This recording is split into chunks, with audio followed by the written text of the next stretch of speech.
Hindustan corona virus pandemic से जूझ रहा है। दुनिया को लगता है इसका एक लास्टिंग सॉल्यूशन आएगा वैक्सीन से।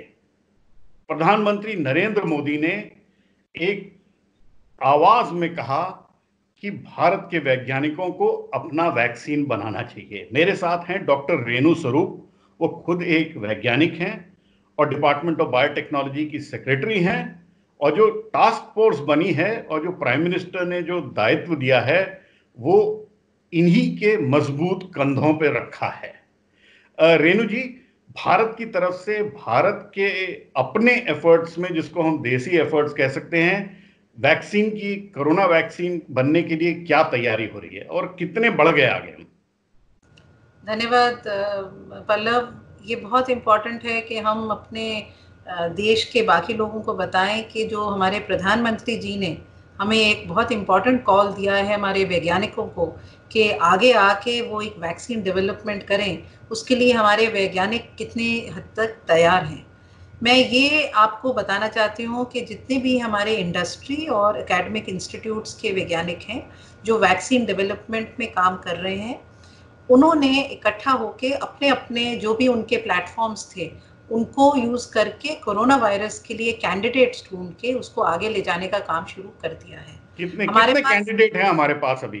हमारे पास 7 या 8 कैंडिडेट्स हैं जो आगे बढ़ चुके हैं, और कुछ हमारे एकेडमिक इंस्टीट्यूट्स हैं जो अभी अर्ली स्टेजेस में इसमें काम कर रहे हैं। इसमें जो इसमें कब तक हमारा एनिमल ट्रायल पहुंच पाएगा और ह्यूमन ट्रायल पहुंच पाएगा, ये 7-8 कैंडिडेट जो आपके सामने हैं? इसमें जो हमारी 4 इंडस्ट्रीज हैं, मुख्य इंडस्ट्रीज हैं जो दुनिया भर में वैक्सीन मैन्युफैक्चरिंग और डेवलपमेंट के लिए जानी जाती हैं, जैसे भारत बायोटेक है, कैडिला है, बायोलॉजिकल ई है, सीरम है। इन्होंने ऑलरेडी अपने एग्जिस्टिंग प्लेटफॉर्म्स में इंटरनेशनल कोलैबोरेशंस की जो कुछ टेक्नोलॉजीज थी वो ला के उसमें डाल के काम अपना शुरू कर दिया है।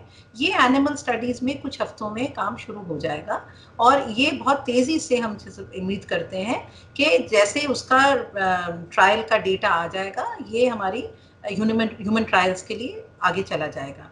एक एकेडमिक एक एफर्ट है इंटरनेशनल कोलैबोरेशन का भी। जरा इंटरनेशनल कोलैबोरेशन में भारत के संग किसकी क्या साझेदारी हो रही है उसके बारे में बताइए, लेकिन इंडिया अमेरिका की थोड़ी अलग से बात करेंगे। तो इंटरनेशनली ऐसा है कि जो जितने भी वर्ल्ड ओवर में रिसर्च ग्रुप्स हैं, चाहे वो इंडस्ट्री हो, एकेडमिया हो, एक हमारा फोरम बना था 2-3 साल पहले जो सेपी के नाम से जाना जाता है, और उसमें इंडिया की भी भागीदारी रही थी डिस्कशंस में, और उसी को लेकर 2 साल पहले हमारे भारत सरकार ने एक इंड सेपी प्लेटफॉर्म शुरू किया था। उसमें हमारा यही था कि जब भी ऐसा पैंडेमिक आएगा उसकी हम कैसे तैयारी करेंगे वैक्सीन के लिए। ये हमारे भारत सरकार का एक ब्रॉड विजन था जिसके बेसिस पे ये हमने एस्टैब्लिश किया। आज हमारा सेपी के साथ डिस्कशन चल रहा है। सेपी के साथ डिस्कशन ना सिर्फ ये है कि जो कोलैबोरेशंस हैं हमारे साइंटिस्ट और इंडस्ट्री को स्ट्रेंथन करने के लिए, पर अगर एक वैक्सीन ग्लोबली किसी भी देश में बनता है, वो उसका ग्लोबल एक्सेस कैसे देंगे हर एक देश को, वो एक काम चल रहा है सेपी के थ्रू। सेपी इस डिस्कशन में भी है कि अगर एक ग्लोबल वैक्सीन बन जाता है तो इंडिया में हम उसकी मैन्युफैक्चरिंग कैपेसिटीज कैसे तैयार कर सकते हैं ताकि वो वैक्सीन इंडिया में मैन्युफैक्चर हो, ताकि हमारी इंडियन पॉपुलेशन को भी मिले और इंडिया की तरफ से हम बाकी वर्ल्ड को भी दें। इसके अलावा WHO के साथ हमारा डिस्कशन, इसके अलावा हमारे जो US जो आपने कहा उसको हम बात करते हैं, वो डिस्कशंस हमारे चल रहे हैं। तो WHO के साथ सॉलिडारिटी ट्रायल में हम हिस्सेदारी करेंगे, भागीदारी करेंगे? ये हमने अपना इंटेंट उनको ऑलरेडी कन्वे कर दिया है। हमारे साइंटिस्ट, उनकी जो डिस्कशन ग्रुप चल रहा है उसके, they are part of that discussion group. अभी उसकी प्रोटोकॉल्स तैयार हो रही हैं, उसकी पूरी डेवलपमेंट हो रही है कि जब ये कैंडिडेट्स रेडी होंगे ट्रायल्स के लिए तो हम ग्लोबली एक सॉलिडारिटी ट्रायल कैसे करेंगे, और इंडिया उस डिस्कशन का एक पार्ट है। एक जब हिंदुस्तान ने अमेरिका को हाइड्रोक्लोरोक्विन दिया था, तब कहीं ना कहीं बात निकल के आई कि कुछ ना कुछ गिव एंड टेक हुआ है, और उसके बाद सेक्रेटरी पोम्पियो ने कहा कि हिंदुस्तान और अमेरिका मिलके वैक्सीन बनाएंगे। अब हिंदुस्तान और अमेरिका का वैक्सीन का एफर्ट, वैप एफर्ट पुराना है। आप बता सकते हैं कि भारत और अमेरिका साथ मिलके कोरोना का वैक्सीन किस तरह से बना रहे हैं, और कितनी जल्दी आ सकता है? तो जैसे आपने जिक्र किया वैप का, ये इंडो यूएस वैप जो है, Indo US vaccine action programme, एक हमारा इंडो यूएस फ्लैगशिप प्रोग्राम है। ये इसको 30 साल से ऊपर हो गए और बहुत सारे वैक्सीन जो हमारे कंट्री में बने हैं उसमें Indo US vaccine action programme की गाइडेंस और एक्सपर्ट ओवरसाइट रही है। वही जो ओवरसाइट है अब हमारे कोरोना वायरस के लिए बहुत हमारे को फायदा दे रही है। उसमें ये एडवांटेज है कि जितने भी हमारे ग्रुप्स हैं, चाहे वो एकेडमिक रिसर्च ग्रुप्स हों, चाहे वो इंडस्ट्री के हों, वो सब इकट्ठे आ जाते हैं और उनको गाइडेंस मिलती है एक्सपर्ट ग्रुप से कि उसको आगे कैसे ले जाना है। इसमें अभी हमारा जब से ये कोरोना का काम शुरू हुआ है वैक्सीन का, हमारे लगातार डिस्कशंस हो रहे हैं उनसे, और ये कोलैबोरेशंस जो बिल्ड हो रही हैं वो सब Indo US vaccine action programme के प्लेटफॉर्म के अंडर ही हो रही हैं। और इस गाइडेंस के साथ हमारे कई ग्रुप्स, इंडस्ट्री और एकेडमिक, दोनों की कोलैबोरेशंस, दोनों के एक्सेस टू रिसोर्सेज वो बहुत इंपॉर्टेंट है, क्योंकि उनके पास कुछ ऑलरेडी नोन नॉलेज है जो अगर हमारे पास आ जाए तो हमें री इन्वेंट नहीं करना पड़ता। वो सब exchange of information, exchange of knowledge, giving access to resources, वो सब हमारे वैप के अंडर चल रहा है। और जो भी हम टाइमलाइंस लगा रहे हैं वो इंडो यूएस वैक्सीन प्रोग्राम के अंडर ही हम कमिट कर रहे हैं उसको। देखिए, मोदी और ट्रंप की जो दोस्ती है वो दुनिया जानती है। क्या उससे दोस्ती को हम वैक्सीन में कन्वर्ट कर पाएंगे कि अमेरिका और भारत साझेदारी करें? हिंदुस्तान में दुनिया की सबसे ज्यादा वैक्सीन बनती है, अमेरिका के पास नॉलेज है, मिलके हम जल्दी से वैक्सीन दे पाए तो कितना टाइम लगेगा? ये जो फ्रेंडशिप है यूएस और इंडिया का, ये बिल्कुल हमें फ़ायदा दे रहा है इस पर्टिकुलर मौके पे जब हम हमारी साइंस कोलैबोरेशंस की बात कर रहे हैं और स्पेसिफिकली वैक्सीन्स की। टाइम का जो हम बात करते हैं ये तो एक ग्लोबल डिस्कशन चल रहा है, इसमें यूएस हो, चाहे यूरोपियन कंट्रीज हो, चाहे यूके हो, चाहे इंडिया हो, चाइना भी उसमें है, बाकी कंट्रीज भी उसमें है। अगर हम सारों का भी डेटा असेस करते हैं कौन किस लेवल पे है, जो अर्लीस्ट टाइम फ्रेम आ रहा है वो 12 महीने तक का आ रहा है। 12 से 18 महीने का एक टारगेट दे रहे हैं साइंटिस्ट। हमेशा एक थोड़ा सा प्रिकॉशनरी टाइम फ्रेम जरूर डालते हैं, क्योंकि आप देखिए जब हम एक वैक्सीन डेवलपमेंट करते हैं, और आप तो उसको बहुत कवर कर चुके हैं, आपकी एक सेफ्टी ट्रायल्स होती हैं, एफिकेसी ट्रायल्स होती है, ह्यूमन पॉपुलेशन के अंदर ट्रायल्स होती हैं, आपको ह्यूमन, और आज जब ये सारा हमारा लॉकडाउन चल रहे हैं, ह्यूमन जो पेशेंट्स हैं उनको रिक्रूट करना, ये सारा एक जो it's not a simple pathway, पर फिर भी 12 से 18 महीने का टाइम फ्रेम दिया जा रहा है। हम उम्मीद करते हैं, हमारे को साइंटिस्ट पे कॉन्फिडेंस है कि हम कोशिश करेंगे कि इसको 12 महीने में हम ला सके, पर 12 से 18 महीने का एक टाइम फ्रेम।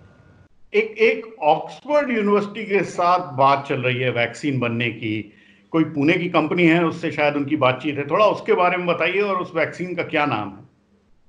ये वैक्सीन अभी जो चल रहा है ये इनका जो ऑक्सफोर्ड यूनिवर्सिटी का है, ये सेपी के थ्रू इसकी फंडिंग हुई है, और ये हमारा जो सीरम कंपनी के साथ इनका डिस्कशन चल रहा है, उनका यानी serum manufacturing, institute of India जो पुणे में है। सीरम इंस्टीट्यूट ऑफ इंडिया का डिस्कशन चल रहा है, और हमारे सेपी के जरिए ये डिस्कशंस हैं कि अगर ये वैक्सीन कैंडिडेट जो अभी जल्द ही ह्यूमन ट्रायल्स में जो जा रहा है और जिसमें हमें लगता है कि जल्द उसमें कुछ डेटा आएगा, अगर वो सक्सेसफुल हुआ तो उसकी जब भी वो तैयार होगा उसकी मैन्युफैक्चरिंग कैपेसिटी कंट्री में बिल्ड करने के लिए ये डिस्कशंस हो रहे हैं, ताकि वो कैंडिडेट, जो मैंने पहले भी कहा, हमारे डिस्कशंस ये हैं कि एक दफ़ा हमारा वैक्सीन इंडिया में आ जाता है मैन्युफैक्चरिंग के लिए, तो हमारे पास कंट्री में भी उसका एक्सेस होगा हमारी पॉपुलेशन को, और फिर हम बाहर के देशों को भी उसको दे पाएंगे।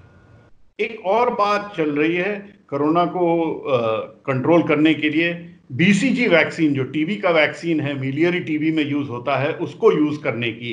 उसमें कुछ डीबीटी की तरफ से पहल? तो ये जो बीसीजी है, ये फिर जो सीरम इंस्टीट्यूट ऑफ इंडिया है उन्होंने रिकॉम्बिनेंट बीसीजी बनाया है, और ये नया नहीं है। रिकॉम्बिनेंट बीसीजी प्लेटफॉर्म उनका पहले से है, वो जैसे आपने कहा टीबी में ट्रायल्स चल रही हैं।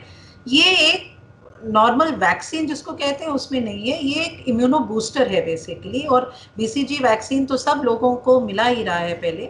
अभी उसको ये ट्राई कर रहे हैं कि इसमें कोरोना के लिए उसकी इम्यूनिटी बूस्ट हो सकती है कि नहीं। सीरम ने अभी ड्रग कंट्रोलर से परमिशन लिया है, डीबीटी भी उसको फंड कर रहा है उस ट्रायल को, ताकि हम कुछ हफ्तों में उसका डेटा ले सकें कि जो हमारे फ्रंट लाइन हेल्थ वर्कर्स हैं उनको अगर ये बीसीजी, रिकॉम्बिनेंट बीसीजी दिया जा सकता है एक डोज कि उससे उनकी इम्यूनिटी लेवल्स बढ़ती हैं कि नहीं बढ़ती हैं। तो ये ट्रायल अभी शुरू हो रही है, आजकल में कभी भी शुरू हो जाएगी। कुछ हफ्तों में, 4-6 हफ्तों में हमें इसके डेटा आने लग जाएगा। जब तक अभी हमारे पास सिर्फ पब्लिश डेटा है, अभी हमारे पास बाकी ट्रायल्स का हाइपोथेसिस है, ट्रायल के बेसिस पे ही हम बता पाएंगे कि इसमें कुछ होगा हमें इसका यूज, अगर होगा तो हम इसको बहुत जल्द फिर आगे ले जाएंगे। रेणु जी, ये पैंडेमिक में हमारे पास नॉलेज है, रिसोर्सेज हैं, पैसे की कमी नहीं है, एक चीज की कमी है, वो है समय की। आप हमारे व्यूअर्स के मार्फत से आप प्रधानमंत्री नरेंद्र मोदी को क्या बता सकती हैं? क्योंकि देखिए, दायित्व उन्होंने आपको दिया है।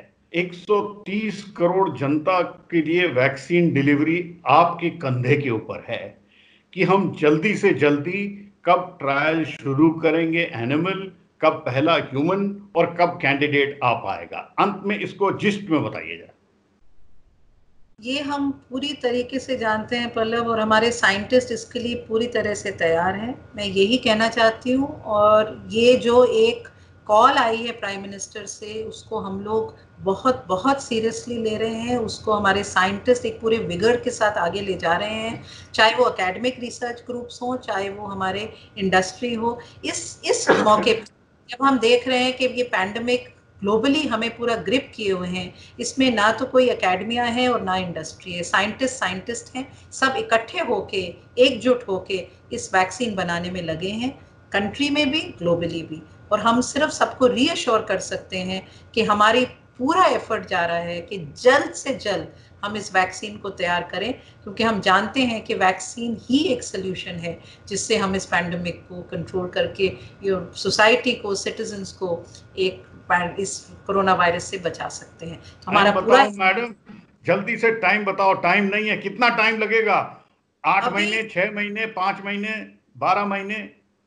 पल्लव, मैंने कहा था और शायद आपने सुना अभी जो मैंने कहा था कि ग्लोबली अभी जो हमारे पास डेटा उभर के आ रहा है, साइंटिस्ट ग्लोबली, और ग्लोबली जब मैं कहती हूँ हमारे इंडियन साइंटिस्ट भी शामिल हैं उसी में, 12 से 18 महीने मांग रहे हैं इतना समय अपने आप को करने को। बट मैं फिर भी ये कहना चाहूंगी कि वो पूरी कोशिश कर रहे हैं कि इसको और शॉर्टन कर सकें। जैसे जैसे अगर हमें लगता है, हमें डेटा पॉजिटिव मिलता है और हमें लगता है कि ये टाइमलाइन शॉर्टन होंगी, हम जरूर आके आपके माध्यम से लोगों को बताएंगे कि हम इसमें जल्दी कोशिश कर रहे हैं। पर अभी हमारा सिर्फ ये है कि पूरी जुट होकर साइंटिफिक कम्युनिटी इस पे लगी हुई है, और ये हम कोशिश करेंगे जितना जल्दी इस वैक्सीन को सबके सामने लेके आए। रेणु जी, आपसे बात करके अच्छा लगा। कहीं ना कहीं अगर उम्मीद है हिंदुस्तान की जनता को, तो अपने वैज्ञानिकों से है कि वो कोई वैक्सीन देंगे, कोई थेरेपी देंगे जिससे कि ये कोरोना से निजात पा सकें हम। आपके ऊपर प्रधानमंत्री ने बहुत रिस्पॉन्सिबिलिटी दी है, और जो है वो आपके पास बहुत एक्सपीरियंस है, और आप डिलीवर करना चाहें तो 12-18 महीने क्या, 6 महीने में भी वैक्सीन आ सकती है। आपको थोड़ी सी रात जगा करना पड़ेगा, थोड़े साइंटिस्ट को उनके लिए थोड़ी थाली बजानी पड़ेगी, घंटे बजाने पड़ेंगे उनको जगाने के लिए, लेकिन उम्मीद यही है कि आप जल्दी से जल्दी वैक्सीन देंगी। आपसे बात करके बहुत अच्छा लगा। आप अपनी सेहत का ख्याल रखिएगा। धन्यवाद। Thank you. मतलब हमारे साइंटिस्ट जगे हुए हैं, हम उनको पूरी उम्मीद से हैं कि वो आगे से इसको ले जाएंगे। Thank you very much. बहुत धन्यवाद।